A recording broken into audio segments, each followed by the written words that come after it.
Hello friends, this is Nikhil Kushwaha. Welcome to let's study. इस वीडियो में हम डिस्कस करेंगे सीटेट के क्वेश्चन पेपर्स जो दिसंबर जनवरी 2021 के ऑनलाइन एग्जाम हुए थे। अगर आप हमारे यूट्यूब चैनल लेट्स स्टडी में पहली बार आए हैं या विजिट किया है तो हमारे चैनल लेट्स स्टडी को सब्सक्राइब करें, बेल आइकन को प्रेस करें ताकि आपको सभी एजुकेशन वीडियोस के अपडेट्स टाइम से मिल सकें। वीडियो सेशन को लाइक करें और शेयर भी करें अपने फ्रेंड्स को जो सीटेट और टीचर रिलेटेड एग्जाम की तैयारी कर रहे हैं।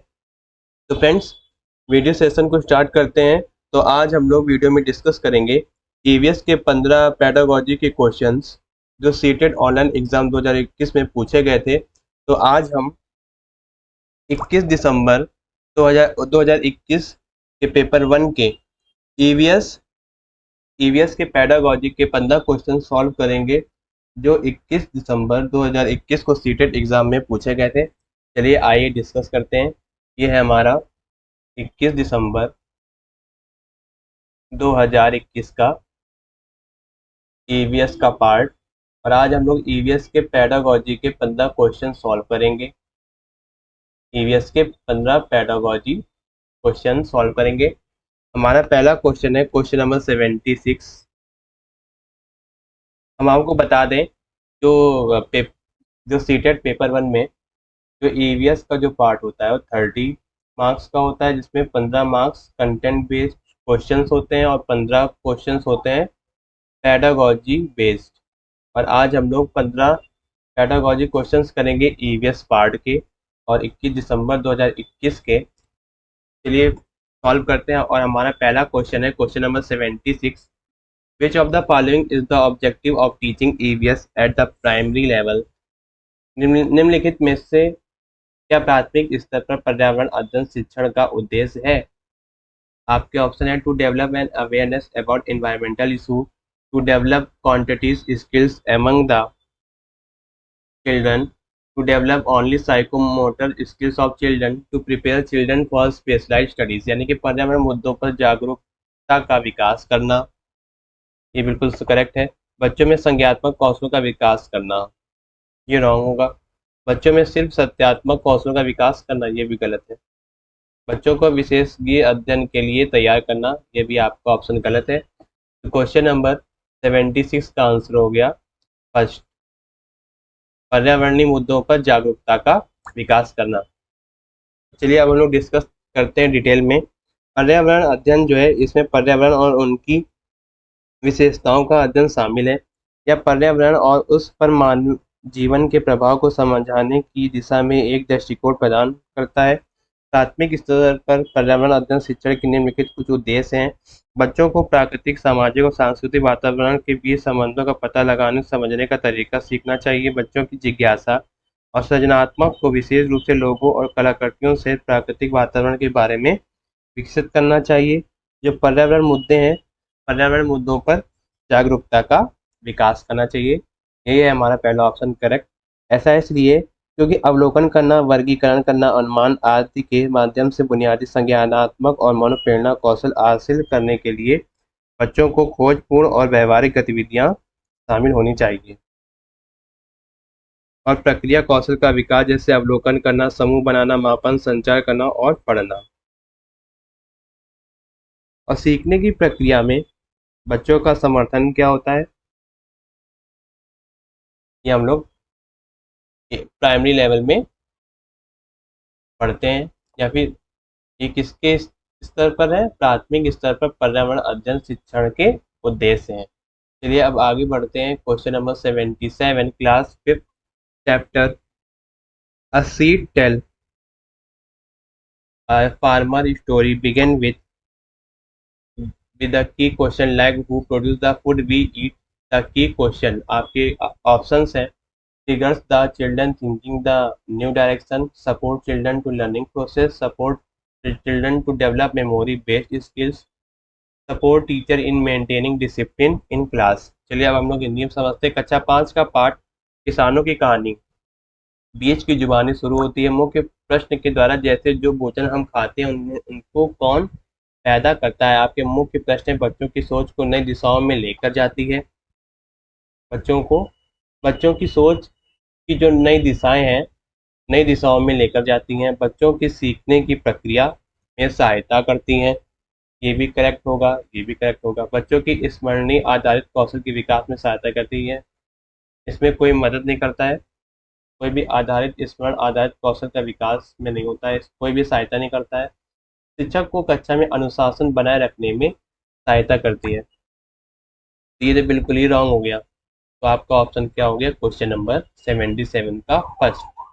आपके ऑप्शन है ए और बी करेक्ट है। ए और बी किसमें दिया है, फर्स्ट, यानी कि 77 का आंसर होगा फर्स्ट। ठीक, चलिए अब आगे बढ़, इसको हम डिटेल में थोड़ा समझते हैं। जो परिचयात्मक प्रश्न है पाठ की शुरुआत में पूछे गए, बच्चों को उस विषय के बारे में कुछ पृष्ठभूमि संरचना और दिशा प्रदान करने के लिए होते हैं, वे जो वे अध्ययन कराने वाले हैं। कक्षा में परिचयात्मक प्रश्नों का उद्देश्य सोचने की प्रक्रिया को निर्देशित करता है या अधिगम प्रक्रिया को बढ़ाता है, बच्चों की सोच क्षमता को बढ़ाता है, अवधारणाओं को स्पष्ट करने के लिए प्रेरित करता है और कल्पना को अंतर्निरोध प्रदान करता है और कार्य करने के लिए प्रेरणा प्रदान करता है। सीखने की प्रक्रिया में बच्चों का समर्थन करना, यानी कि जो भी बच्चा कुछ सीख रहा है उसमें बच्चों को क्या होना चाहिए, उनको सपोर्ट करना चाहिए, उनका समर्थन करना चाहिए, या छात्रों की समझ सुनिश्चित करने और उन्हें काम पर केंद्रित रखने के लिए आवश्यक है। यह जानना आवश्यक है कि बच्चे कैसे जानकारी प्राप्त करते हैं, प्रक्रिया कैसे करते हैं, साथ ही साथ उनकी स्वतंत्र और आलोचनात्मक सोच को प्रोत्साहित करना। चलिए अब आगे बढ़ते हैं। क्वेश्चन नंबर है हमारा 78। विच of the following is the sub theme of the propose theme of EVS syllabus. देखिए, ईवीएस के सिलेबस में आपके 6 थीम्स हैं, 6 थीम्स। एक फैमिली, तो पहला कौन सा है, family and friends, relationship, work and play, animals, plant, food, shelter, water, travel, thing we make and do. ठीक, तो फैमिली, इसमें से 78 का आंसर हो जाएगा एनिमल, एनिमल एंड प्लांट। जिनके थीम्स है ना, फैमिली एंड फ्रेंड्स हैं। ठीक, इसके जो सब सब थीम है ना, सब थीम, यानी कि जो जो थीम होती हैं, देखो, थीम्स जो होगा ईवीएस सिलेबस में क्लास 3rd to 5 में एनसीईआरटी बुक्स में दिए गए हैं। जो ईवीएस जो सब थीम इसमें कह रहा है ना क्वेश्चन में, अगर थीम कहता तो ये क्वेश्चन सही हो जाता, क्वेश्चन नंबर 78 का फर्स्ट। बट इसमें क्या दिया है, 78 में सब थीम दिया, यानी कि थीम के अंदर जो एक सब थीम है, यानी कि थीम के अंदर एक और पार्ट है, वो है सब थीम। तो ये जो थीम हो गई फैमिली एंड फ्रेंड्स हो गए, और जो बच्चों को उनके पर्यावरण के बारे में जागरूकता समझाना और समझ बढ़ाना है। ठीक, 78 का क्या हो जाएगा, फोर्थ। चलिए अब हम लोग डिटेल में समझते हैं।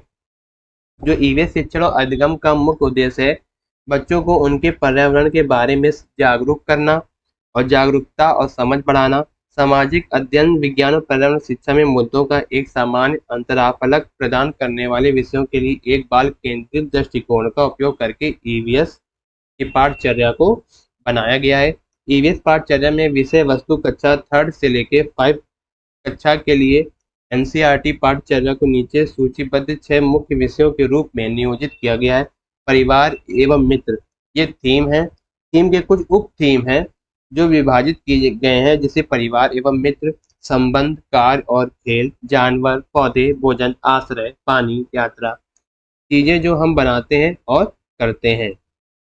पौधों, जानवरों को परिवार और मित्र विषय के तहत शामिल किया गया है, ताकि इस बात पर जोर दिया जाए कि सारे मनुष्य का उनके साथ एक मजबूत संबंध कैसे है, और उनका अध्ययन करने पर एक समग्र और एकीकृत वैज्ञानिक या सामाजिक परिप्रेक्ष्य प्रदान करना। परंपरागत रूप से पौधों और जानवरों को अलग अलग श्रेणियों के रूप में प्रस्तुत किया गया है। अब उन्हें यहाँ एक सामाजिक और सांस्कृतिक संदर्भ में रखने का प्रयास किया गया है। ठीक, चलिए अब आगे बढ़ते हैं। हमारा क्वेश्चन नंबर है 79।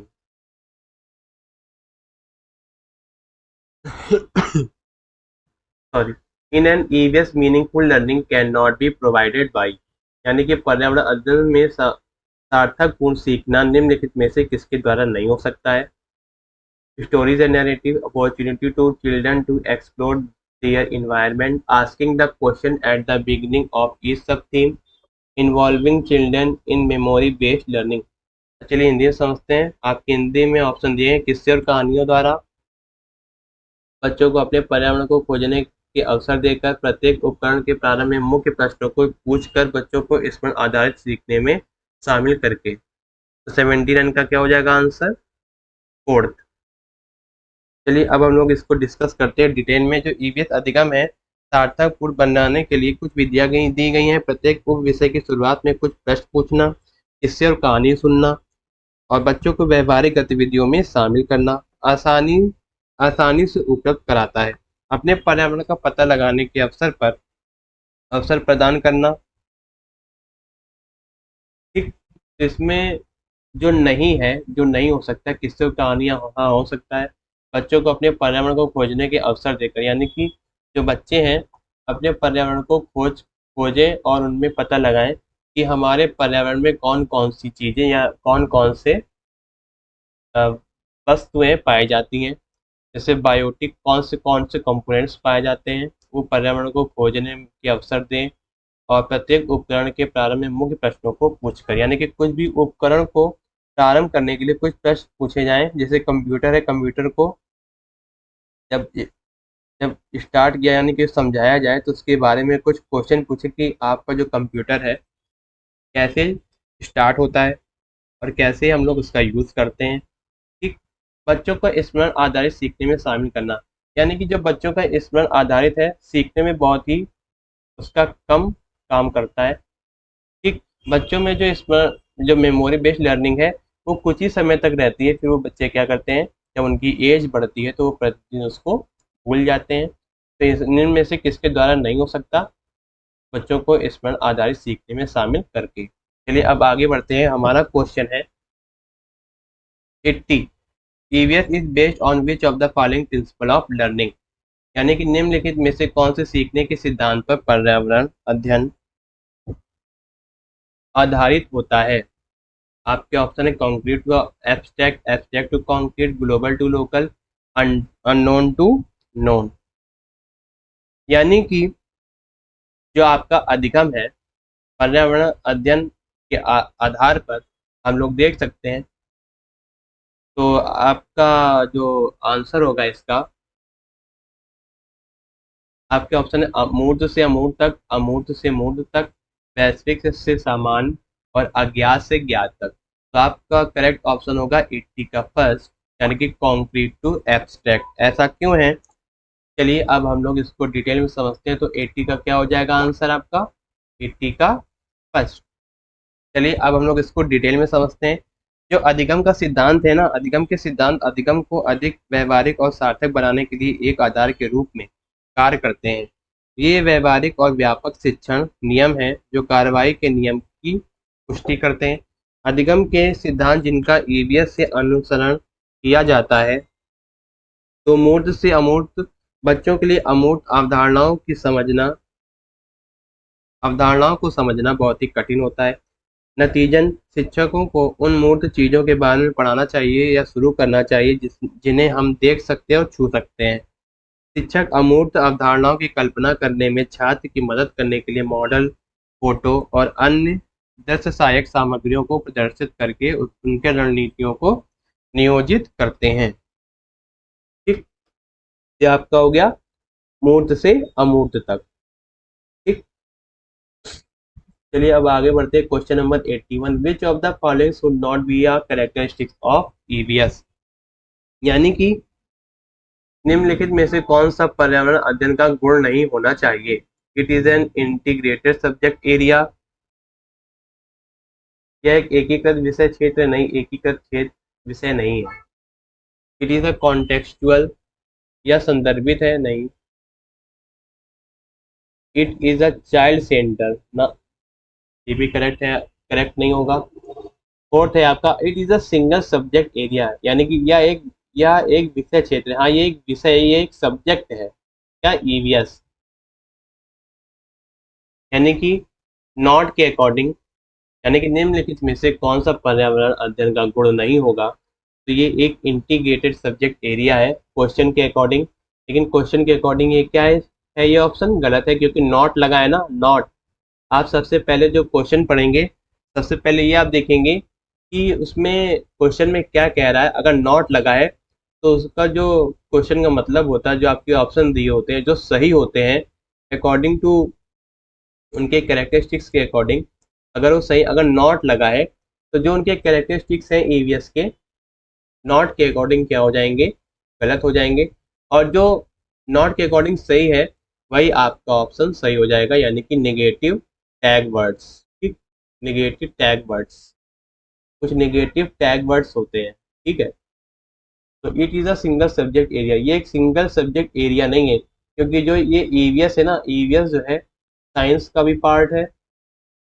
ईवीएस जो है एक सिंगल सब्जेक्ट एरिया नहीं है। जो ईवीएस है ये साइंस का पार्ट है, साइंस में आता है।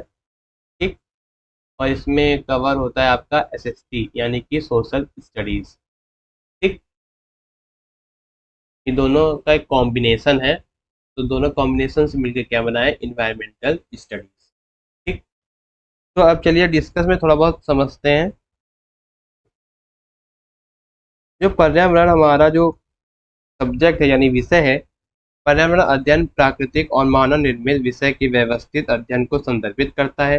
हाल हाल के वर्षों में यह महत्वपूर्ण अनुशासन के रूप में प्रमुखता से उभरा है, जो प्राकृतिक पर्यावरण पर मानव गतिविधियों के प्रभावों के बारे में चिंता को दर्शाता है। यह एक प्रासंगिक है या बाल केंद्रित है। ठीक, यह व्यवहारिक दृष्टिकोण है और यह एक एकीकृत विषय क्षेत्र है।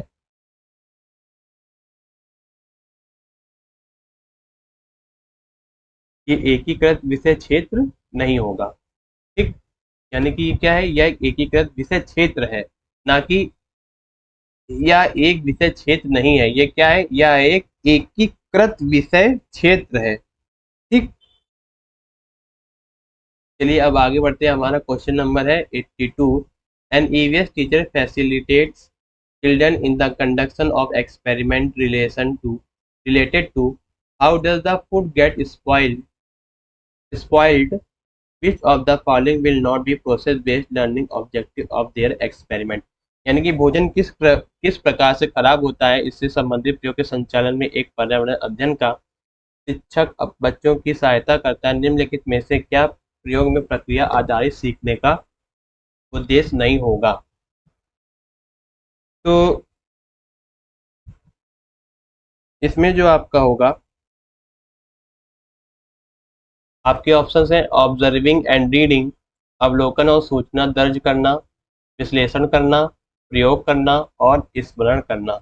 यानी कि या इस प्रयोग में प्रक्रिया आधारित सीखने का उद्देश्य नहीं होगा।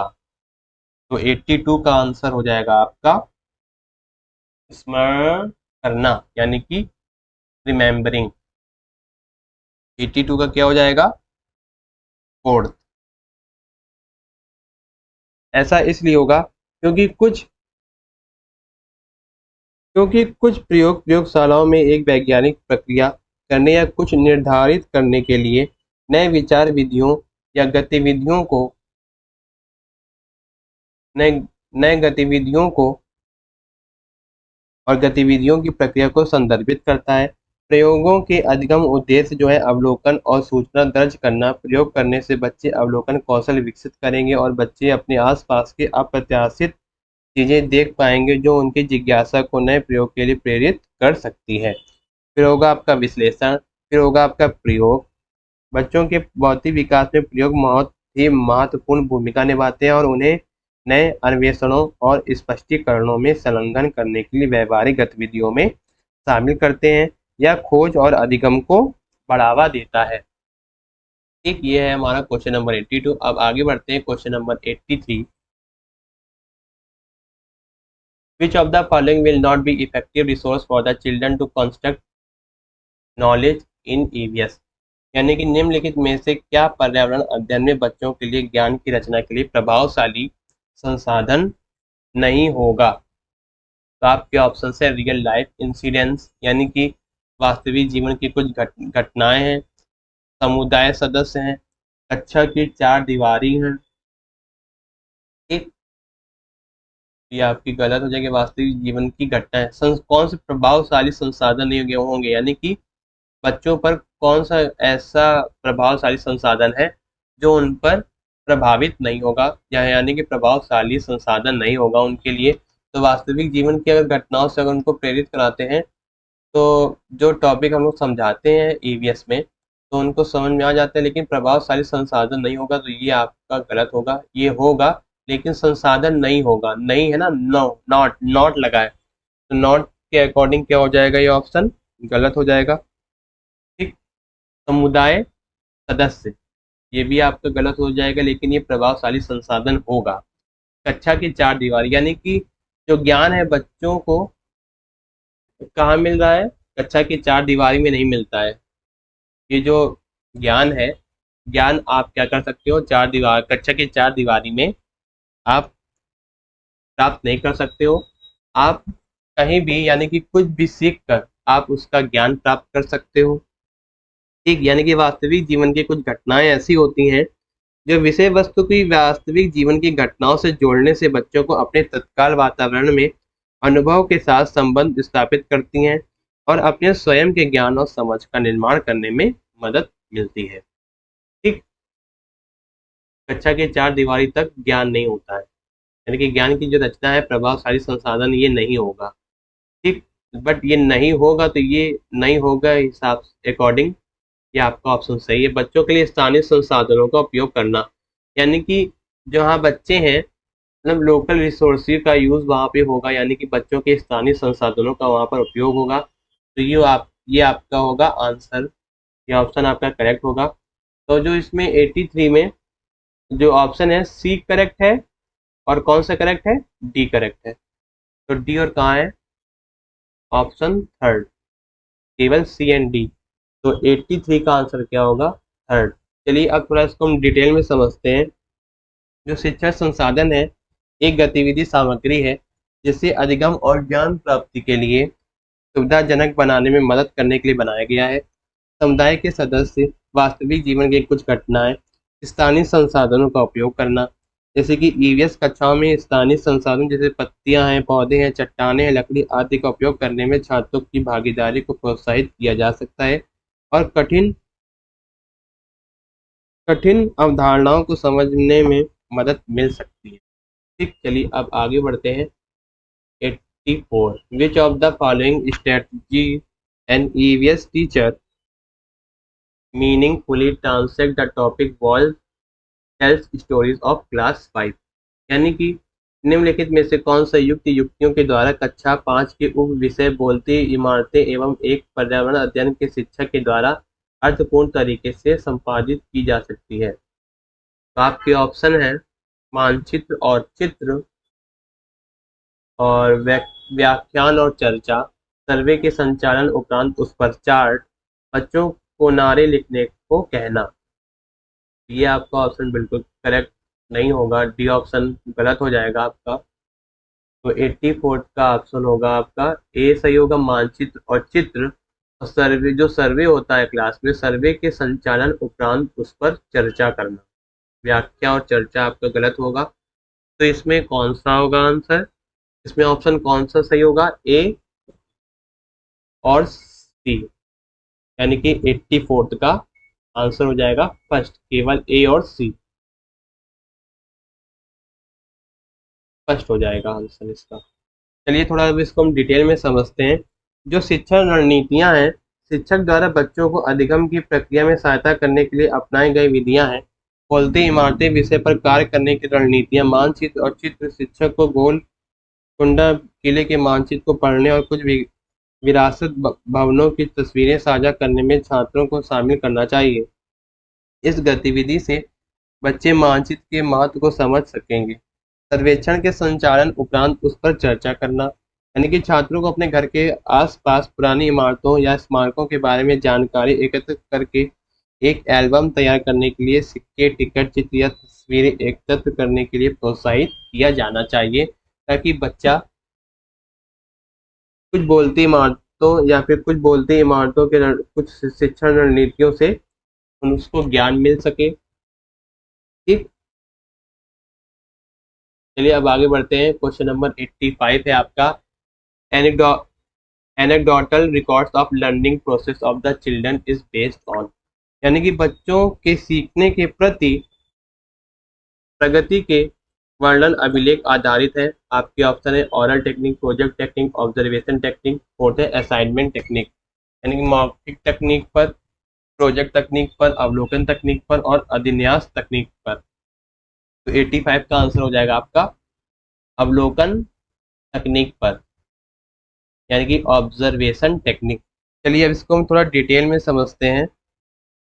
जो आकलन उपकरण है, ये एक विषय में छात्र की शैक्षणिक प्रतिभा और योग्यता का निर्धारण करने के लिए उपयोग की जाने वाली तकनीक है। ये छात्रों को उनके शैक्षणिक प्रभाव को मजबूत करने और उनके अधिगम के अनुभव को बेहतर बनाने के तरीकों की पहचान करने में सहायता करती हैं। उदाहरण के लिए क्रम निर्धारण करना, मापनी, जांच, सूची, उपख्यातनात्मक अभिलेख या फिर पोर्टफोलियो। ठीक, तो 85 का आंसर क्या हो जाएगा? 85 का थर्ड। चलिए अब आगे बढ़ते हैं। हमारा क्वेश्चन नंबर है 86। As per the CCE self assessment in EVS is related to, यानी कि सीसीई के अनुसार पर्यावरण अध्ययन में स्वयं आकलन संबंधित है। Assessment as learning, assessment for learning, assessment of learning, assessment in learning, यानी कि सीखने के समान आकलन करना, सीखने के लिए आकलन, सीखने का आकलन, सीखने के अंदर आकलन। तो 86 का आंसर हो जाएगा सीखने के समान आकलन। 86 का हो जाएगा फर्स्ट। चलिए अब इसको हम डिटेल में समझते हैं। सतत और व्यापक मूल्यांकन सीसी एक छात्र के मूल्यांकन के आधार पर एक विद्यालय प्रोसेस या स्कूल सिस्टम को संदर्भित करता है, जिसमें छात्र के विकास के सभी पहलुओं को शामिल किया जाता है।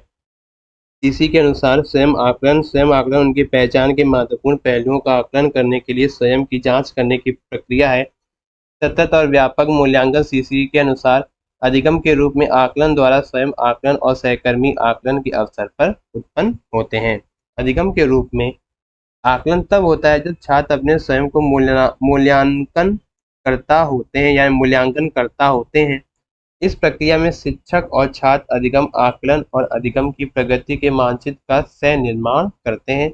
छात्र अपने और दूसरों के अधिगम के बारे में गुणवत्तापूर्ण जानकारी उत्पन्न करने के लिए जिम्मेदारी लेते हैं, यानी कि वे अपनी प्रगति की निगरानी रखते हैं और प्रश्न पूछते हैं और वे क्या जानना चाहते हैं और क्या कर सकते हैं, साथ ही साथ नए अधिगम के लिए आकलन जानकारी कैसे प्राप्त कर सकते हैं। ठीक, चलिए अब आगे बढ़ते हैं। हमारा क्वेश्चन नंबर है 86 का क्या हो जाएगा? फर्स्ट। चलिए अब आगे बढ़ते हैं। हमारा क्वेश्चन नंबर है 87। Portfolio is often used by the teacher for the assessment of the progress of the learning of the children portfolio, यानी कि बच्चों के सीखने के लिए प्रगति को आंकने के लिए शिक्षकों के द्वारा अक्सर पोर्टफोलियो का उपयोग किया जाता है। पोर्टफोलियो है it is a cumulative record of the learning progress of the children, enable the child to demonstrate,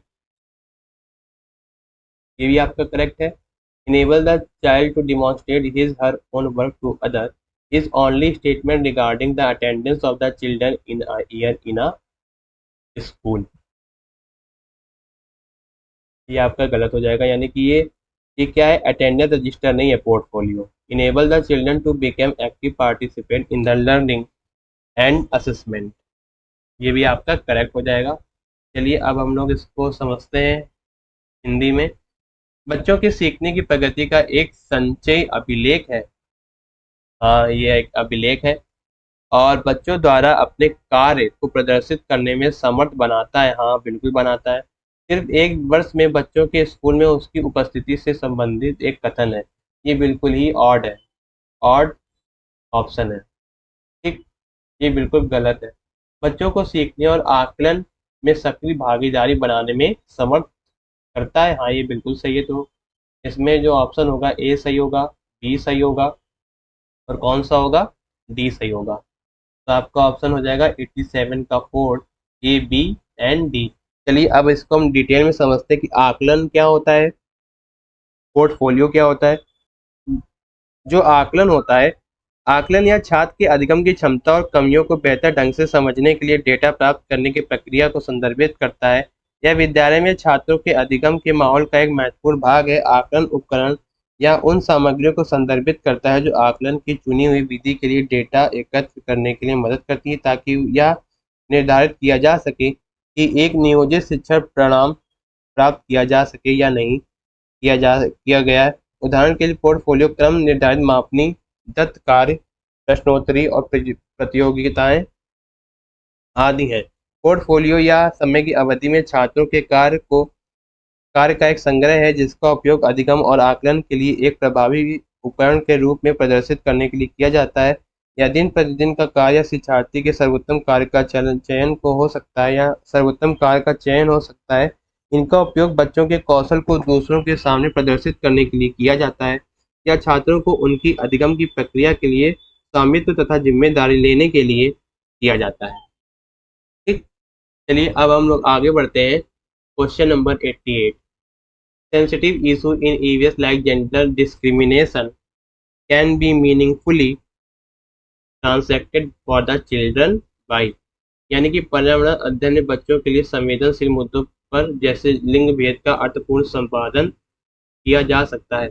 आपके ऑप्शन है conducting dialogue among children, organisation of lecture followed by discussion, organisation of exhibition, यानी कि बच्चों के मध्य बातचीत का संचालन करके। जी बिल्कुल सही, व्याख्या का आयोजन करके नहीं। और व्याख्या के पश्चात चर्चा का आयोजन करके ना, प्रदर्शनी का कोई आयोजन नहीं किया जा सकता है। ठीक, तो क्या होगा, बच्चों के मध्य बातचीत का संचालन करके। तो 88 का क्या होगा आंसर आपका, 88 का ऑप्शन होगा आपका करेक्ट, फर्स्ट वाला। ठीक, चलिए इसको हम लोग डिटेल में समझते हैं। लिंग भेदभाव, इसमें लिंग के आधार पर भेदभाव और लैंगिक रूढ़िवादिता को प्रोत्साहित करने वाली स्थितियां दोनों शामिल हैं। कई पूर्वग्रह जो लैंगिक भेदभाव की ओर ले जाते हैं, दोनों वर्णनात्मक और निर्देशनात्मक विचार है कि पुरुषों और महिलाओं को कार्य कैसे करना चाहिए।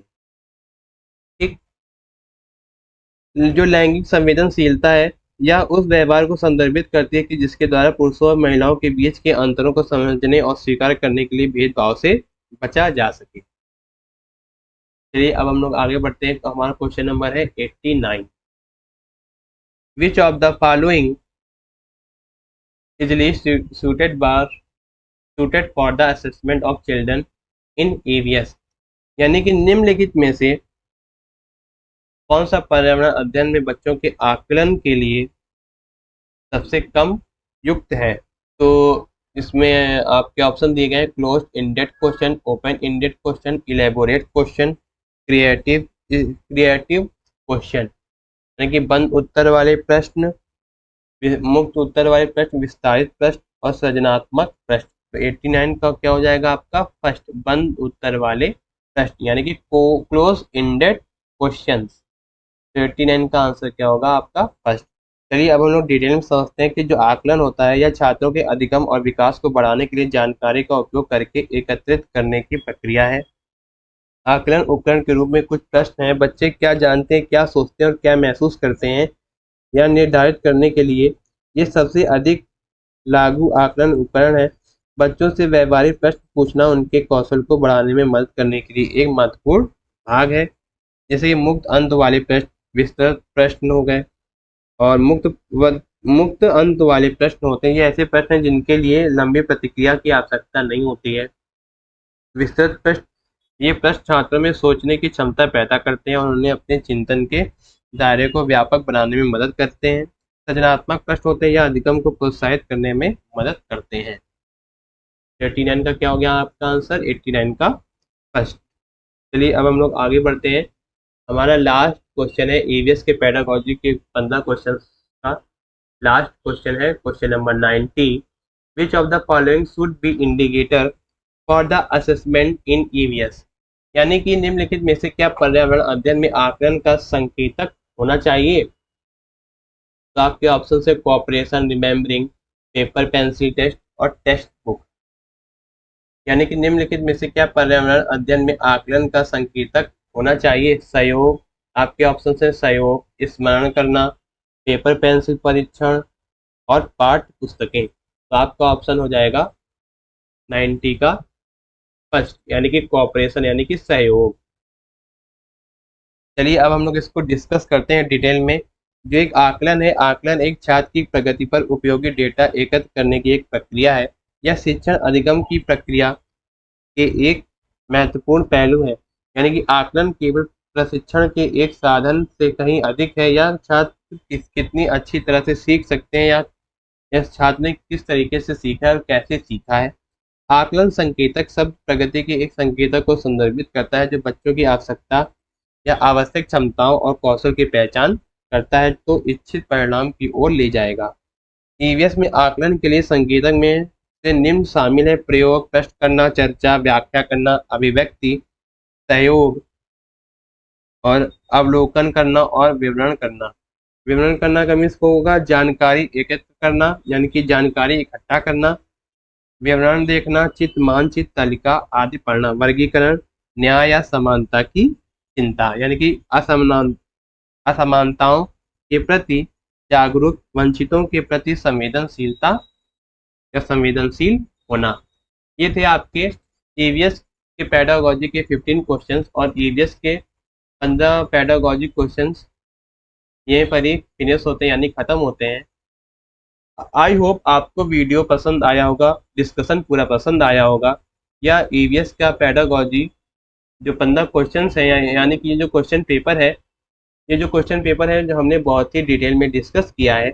और यह पेपर बहुत ही इम्पोर्टेंट है जो सभी टीचिंग एग्ज़ाम के लिए तैयारी कर रहे हैं, जिसमें ईवीएस सब्जेक्ट सब्जेक्ट के लिए बहुत ही इम्पोर्टेंट है। तो ईवीएस सब्जेक्ट है सीटेट पेपर 1 के लिए।